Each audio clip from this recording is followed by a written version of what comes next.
Jepang dan Tiongkok sekarang itu sedang memanas sekali, dan bahkan jika misalkan ini dibiarkan ya, ini tuh bisa terjadi perang antara dua negara besar, antara Tiongkok dan Jepang.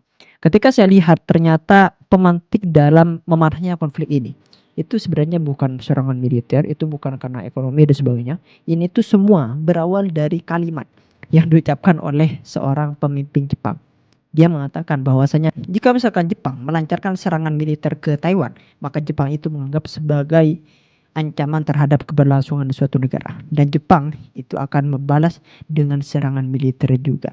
Ketika saya lihat ini, saya tuh bingung. Loh, bukannya Tiongkok itu sudah tahu ya bahwasanya jika misalkan dia tuh menyerang Taiwan, maka Jepang dan sekutunya itu akan ikut campur dalam konflik ini. Bukannya sudah tahu ya.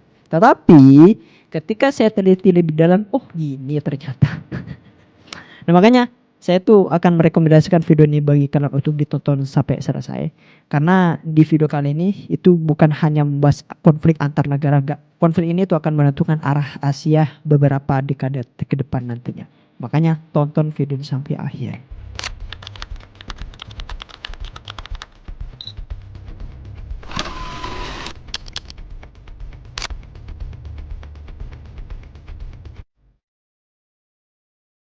Kalau kita lihat ya, selama bertahun-tahun ketegangan antara Tiongkok dan Jepang terkait Taiwan ini berjalan seperti bara api yang di permukaan, tidak padam tapi tidak membakar. Jadi semua pihak itu tahu bahwa situasi ini sangat rapuh sekali.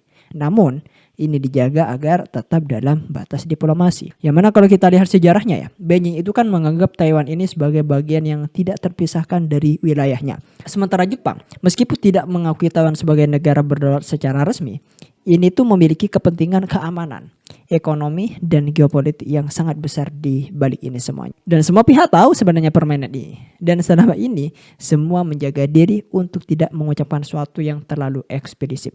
Hingga akhirnya sekarang, kemarin, pernyataan Perdana Menteri Jepang, Sanai Takachi, itu keluar pada awal November. Dia tuh mengeluarkan perkataan yang membuat publik itu heboh dan mengakibatkan konflik ini memanas. Dia mengatakan bahwa jika misalkan Tiongkok itu melancarkan serangan militer ke Taiwan, maka Jepang itu dapat menganggapnya sebagai ancaman terhadap keberlangsungan suatu negara. Dan dia, negara Jepang nih, itu bisa merespon nantinya dengan tindakan militer. Jadi dengan satu kalimat ini langsung mengubah arah hubungan kedua negara dalam hitungan jam bahkan menit. Seperti yang saya sudah pertanyakan di awal, bagi publik awam mungkin muncul pertanyaan sederhana mengenai ini. Bukannya Tiongkok itu sudah tahu ya, Jepang akan terlibat kalau Taiwan itu diserang. Kenapa cuman pernyataan ini bisa mengakibatkan konflik ini jadi memanas sekarang? Jadi gini, jawabannya itu ada pada prinsip diplomasi. Bukan soal apa yang dikatakan, tapi siapa yang mengatakan, kapan dikatakan, dan bagaimana efeknya pada stabilitas kawasan nantinya. Tiongkok memang tahu Jepang punya kemungkinan intervensi nantinya, seperti kayak latihan militer bersama Amerika Serikat, penempatan unit pertahanan dekat Taiwan, hingga pernyataan pejabat Jepang yang sebelum-sebelumnya. Jadi semua sudah tahu nih, sudah memberi sinyal itu, tapi yang berbeda sekarang itu adalah pernyataan tersebut itu disampaikan secara terbuka oleh pemimpin tertinggi pemerintah Jepang dalam kapasitas resmi negara kemarin. Dan lebih jauh lagi, pernyataan itu juga disampaikan tanpa basa-basi diplomatik, langsung dan to the point. Makanya bagi Beijing ya, hal ini itu tidak lagi sekedar prediksi atau analisis intelijen saja. Ini tuh dianggap sebagai deklarasi sudah bahwa Jepang itu siap masuk konflik Taiwan dan menaikkan status isu Taiwan dari urusan domestik Cina menjadi masalah internasional. Dengan kata lain, ucapan Takaichi itu bukan hanya sekedar posisi Jepang saja, tetapi juga tantangan langsung terhadap kedaulatan Cina. Dan tunggu dulu, ada konteks besar di balik reaksi keras Beijing ini. Pemerintah Jepang saat ini berada dalam fase memperkuat postur militernya kan. Sementara Cina ini merasa posisinya sedang diuji oleh berbagai tekanan global. Ekonomi yang melambat, kompetisi teknologi dengan Amerika Serikat, serta persaingan pengaruh di Indo-Pasifik. Nah, di tengah situasi ini nih, Beijing itu merasa pernyataan Jepang itu adalah upaya membuka front baru sebelum Cina benar-benar siap. Karena itulah responnya ini bukan lagi sekedar kecaman saja, tapi meluas ke arah ekonomi, diplomasi, bahkan militer. Dan yang lebih parah lagi, sanksi dagang. Dan gak hanya itu ya, Tiongkok itu sampai melakukan pembatasan perjalanan, kampanye media, hingga pengiriman kapal penjaga pantai ke perairan sengketa. Jadi kalau kita lihat secara historis nih, hubungan Tiongkok dan Jepang itu selalu dibayang-bayangi ketidakpercayaan, persaingan ekonomi, rivalitas geopolitik, hingga trauma masa lalu perang Asia Timur. Semuanya ini menumpuk. Dan ketika salah satu aktor itu mengucapkan kalimat yang dianggap melewati batas, seluruh tumpukan masalah lama itu langsung kembali ke permukaan semuanya. Saya yakin sebagian dari kalian itu masih kurang paham mengenai kepentingan Jepang di Taiwan. Bahkan bagi banyak orang itu sulit memahami mengapa Jepang itu terlihat begitu serius terhadap isu Taiwan ini. Beda dengan negara-negara Eropa lainnya dan sekutunya. Karena gini, kenapa kok Jepang itu sangat antusias sekali dan bahkan sangat serius sekali dibandingkan negara-negara sekutu yang lainnya?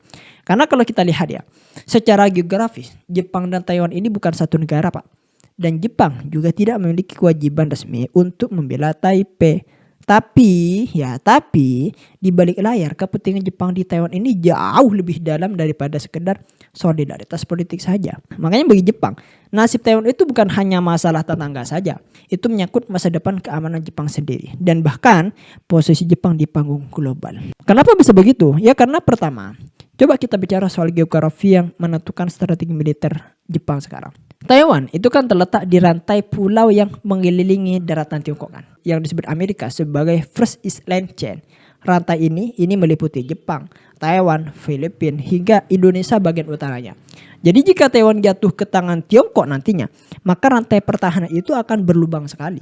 Akibatnya, ekspansi militer Cina dapat menekan langsung Jepang dari sisi selatan. Dan Jepang itu sadar bahwa jika Taiwan itu berada sepenuhnya di bawah kendali Beijing, maka pulau itu akan menjadi pangan militer Tiongkok paling dekat ke wilayah Jepang. Nah di titik itulah ancaman keamanan Jepang itu meningkat secara dramatis nantinya.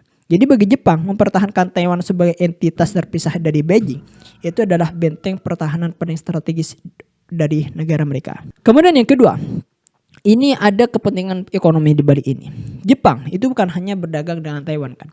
Jepang itu bergantung pada Taiwan. Jadi lebih dari 40% kebuatan chip semikonduktor industri Jepang itu berasal dari perusahaan Taiwan, termasuk TSMC yang menguasai pasar chip tercanggih dunia. Industri otomotif, robotik, ponsel, sensor militer, hingga teknologi AI Jepang yang akan langsung lumpuh jika supply chain dari Taiwan itu tersendat.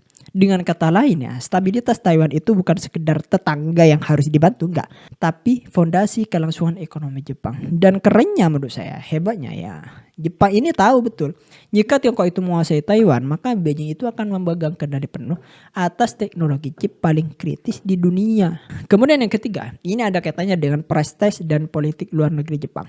Kalau kita lihat ya, Jepang selama ini kan ingin dilihat sebagai aktor utama di Asia, bukan sekedar pengikut Amerika Serikat.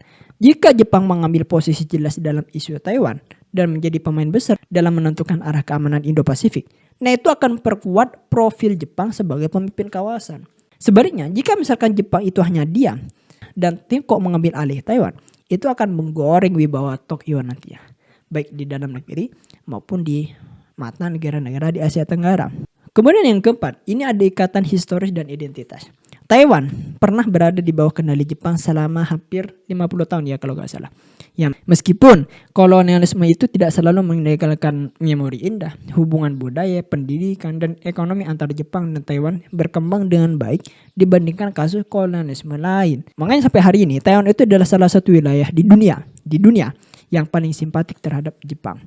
Makanya bagi Tokyo, hilangnya Taiwan itu seperti hilangnya sekutu sosial paling dekat di Asia Timur. Sebuah kerugian strategis non-militer yang sangat besar sekali. Dan yang terakhir ya, Jepang itu sadar bahwa konflik Taiwan itu bukan berdiri sendiri. Ia adalah babak dari pertahanan global Amerika Serikat dan Tiongkok. Jepang memilih untuk berada di sisi Washington. Bukan karena keterpaksaan ya, tetapi karena keyakinan bahwa keseimbangan kekuatan di Asia itu hanya mungkin dipertahankan jika Taiwan tetap aman dan tidak berada di bawah kendali Beijing. Jadi di balik Jepang itu sebenarnya ada Amerika. Karena Amerika memiliki kepentingan juga terhadap Taiwan ini dan hampir sama dengan Jepang ini. Jadi intinya ketika Jepang itu berbicara soal Taiwan, ini bukan sikap idealis, bukan sekedar solidaritas, dan bukan pula hanya ikut-ikutan Amerika.